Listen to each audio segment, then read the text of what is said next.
मुख्यमंत्री योगी आदित्यनाथ जी हमारी गाड़ी बहुत मंच पर बैठे हुए मंच पर बैठे हुए उप मुख्यमंत्री माननीय आदरणीय देश में पूरी दुनिया में चर्चित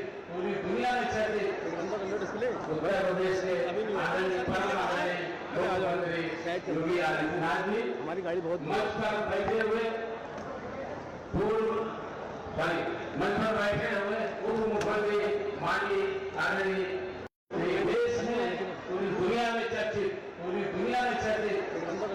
उत्तर प्रदेश के आदरणीय परम आदरणीय मुख्यमंत्री योगी आदित्यनाथ जी हमारी गाड़ी बहुत मंच पर बैठे हुए मंच पर बैठे हुए उप मुख्यमंत्री माननीय आदरणीय